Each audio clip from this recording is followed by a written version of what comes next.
Welcome. This is James Corbett of CorbettReport.com.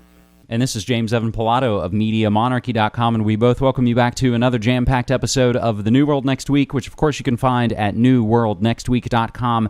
And as always, a huge thanks to all those outlets who help spread the word about this show, like ParadigmShift.tv. James, I think our three stories this week kind of paint an interesting narrative, if you will. And we'll begin from a site that I always find extremely valuable, allgov.com. DHS and Navy contract to hack gaming systems, and they have awarded it. The federal government wants to obtain the capability to hack into video game consoles, all in the name of thwarting terrorism and pedophiles. Obscure Technologies, a small San Francisco-based company that performs computer forensics, has received a $177,000 contract from the Department of Homeland Security and the U.S. Navy to create software that can penetrate the Microsoft Xbox 360, the Sony PlayStation 3, the Nintendo Wii, and other game systems. The contract is part of the, quote, Gaming Systems Monitoring and Analysis Project that began in 2008 when law enforcement discovered pedophiles used video game consoles to find victims. Since then, national security officials came to the conclusion that terrorists may also use online games to communicate. Presumably, the developed technology would allow the FBI or CIA to follow chat between players and access other information stored on the game systems. The contract was signed by the Naval Postgraduate School, but the tools will be delivered to Homeland Security. And there are related articles, spy games from Foreign Policy and from Wired. Feds want way to hack Xboxes and Wiis for evidence. And we even provide the link to fedbizops.gov, where the original contract was posted.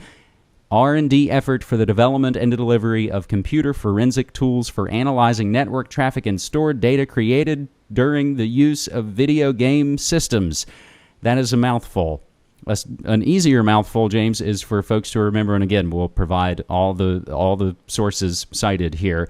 Information Operations Roadmap, where the military has already said, and they've already put it out and put it in writing, that they want to fight the net as if it were an enemy weapon system. And we can also recall somewhat recently, James, the massive hack of Sony PlayStation's online gaming.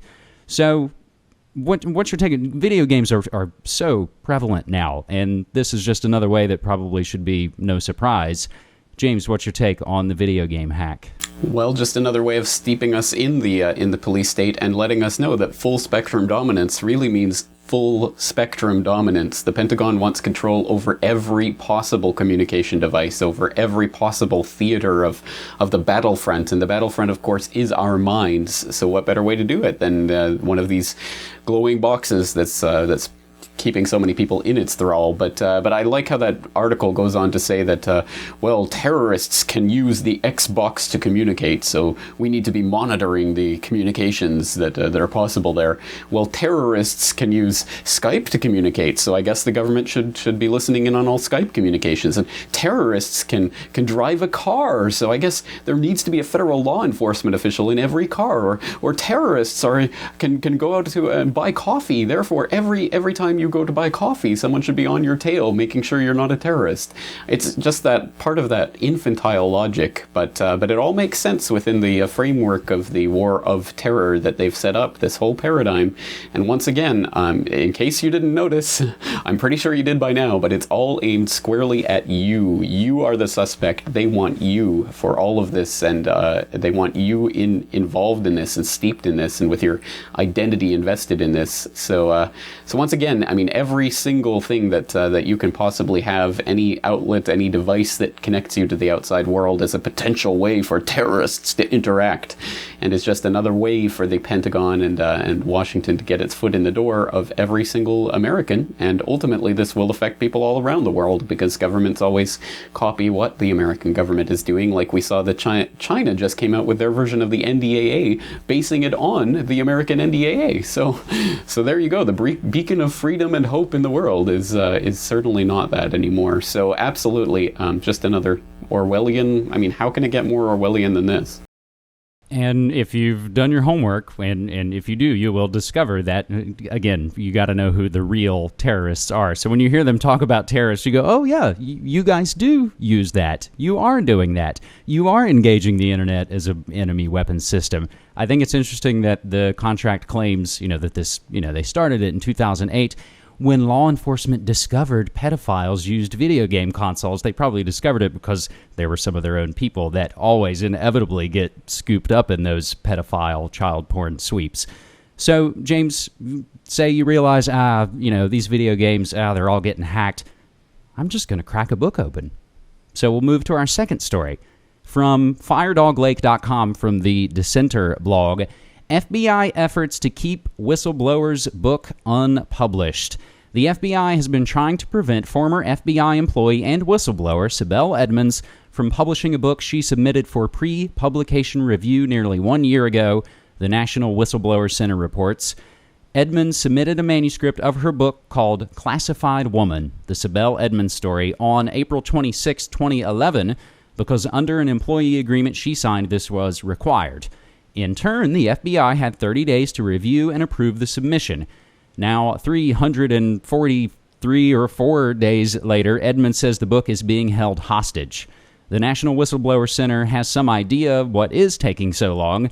They published a document that employees like Edmonds were required to sign, which they consider to be an illegal contract because it asserts the FBI has the authority to censor material if it might pose an issue for public policy. Now, if we jump down, we'll give you a little background here. Edmonds is a Turkish-American who was hired as an FBI translator shortly after 9/11. According to the ACLU, she reported shoddy work and security breaches to her supervisors that could have prevented the attacks, and she was fired in March 2002. She contested her firing in July of 2002. Then on July 6, 2004, a judge dismissed her case because the government invoked the state secrets privilege. James, you have the good fortune of now being able to work with Sibel Edmonds at boilingfrogspost.com. So tell me more about this story. Well, absolutely. It is a complete honor to be associated with Sibel, especially because a lot of what I was doing in the early part of the Corbett Report was motivated by her example of standing up and speaking out on these issues, and doing so bravely for a long time when not a lot of people were backing her up. And now that I am honored to be associated with her, I do know a little bit about what goes on behind the scenes, and I can tell people out there who don't know and who haven't thought about this. She is still fighting a lot of fights behind the scenes that people don't understand and don't really appreciate. But she is still really engaged in this struggle, and still, of course, being targeted for what she knows. So with this craziness, the FBI is mandated to have a 30-day window in which they can either reject or approve a book, and it's been a year. So yes, absolutely, she's going ahead with publication on First Amendment grounds. You can already pre-order a copy. I suggest you do. I'm honored enough to have an advanced copy that I've read. Absolutely, just phenomenal, incredible book, incredible information. And this is information that deserves to be out. And once again, I mean, they can pass laws saying that whatever, they have this 30-day period where they can restrict your First Amendment right because of, classified material. But in this case, it's not even classified material that they're going after. It's just a policy that they're talking about of restricting things. And we've seen this with Lieutenant Colonel Anthony Schaefer and Ali Soufan and all these other people who have written books exposing things from the inside. And the first print run gets bought up by the Pentagon and destroyed, like with Schaefer's book, where the FBI does all sorts of backstage shenanigans with Ali Soufan's book, etc., etc.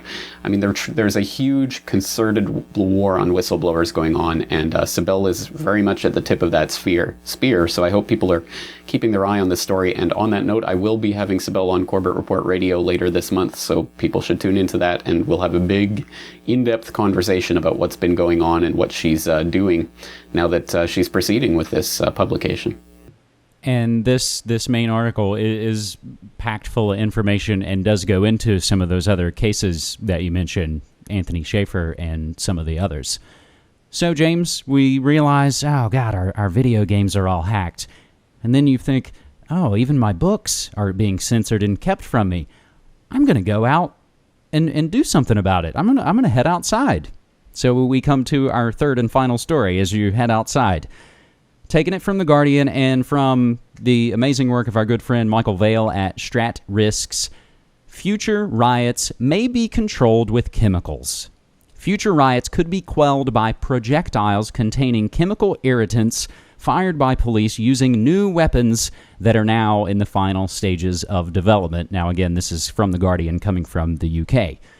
The Discriminating Irritant Projectile, or DIP, has been under development by the Home Office's Center for Applied Science and Technology, CAST, as a potential replacement for plastic bullets. Documents obtained by The Guardian reveal that last summer's riots in England provided a major impetus to the Home Office research into new generation riot control technology, ranging from the DIP to even more curious weaponry described by CAST technicians as skunk oil. The briefing by CAST for the Police Service of Northern Ireland says that last year's disorder sparked a surge of ideas to the Home Office from the public as well as companies manufacturing police technology. To capitalize on the interest, CAST convened a brainstorming event last October. Participants included police from London and Northern Ireland, the Police Federation, the Serious Organized Crime Agency, SOCA, and the Ministry of Defense's Defense Science and Technology Laboratory. No ideas too stupid or off the wall to consider, the briefing notes record. Now, James, this reminded me of something I know I've heard for years and heard it years ago, something that Alex Jones said. So I did a little searching and found that, of course, Media Matters and other fake left foundation-funded outlets posted a video last August.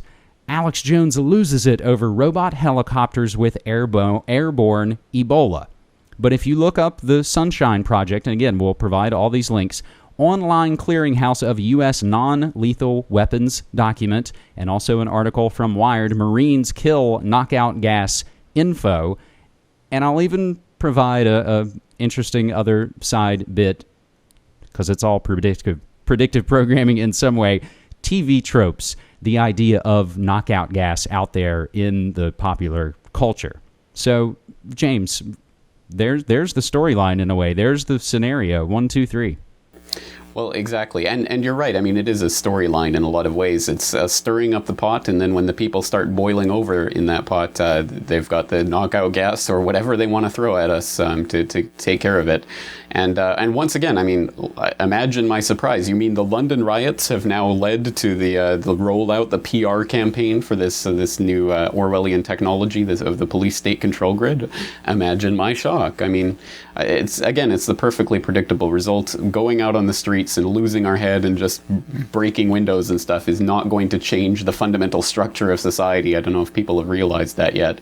So once again, I mean, it's time to be smart about this rather than just going out and playing into that narrative and just doing what they want and going out on the streets mindlessly rioting and then allowing them to use all of this newfangled police state technology that they're rolling out as part of the PR campaign.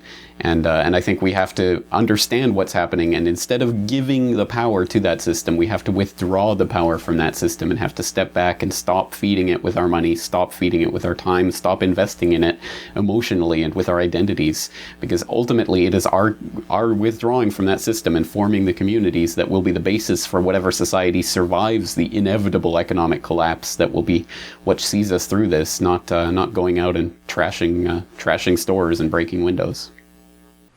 And as the article even says, the surge of ideas came to the Home Office from the public as well as companies manufacturing police technology. So they basically, hey, you know, it'd be a great idea is this thing we make. Just like folks like Chertoff and all the other Homeland Security characters profit from the solution. And that is the dialectic, James. I have a massive live episode lined up, still being pre-produced on MediaMonarchy.com this weekend, James, as I'm watching so many things, again, as the storyline kind of plays out. But it'll be Trayvon, Manson, Titanic, Tax Day, and so very much more this weekend on MediaMonarchy.com. So I thank you. Well, looking forward to that, and I'll see you on Corporate Report Radio for Food World Order tonight. That's right. Episode 16. Thanks so much, man. Take care.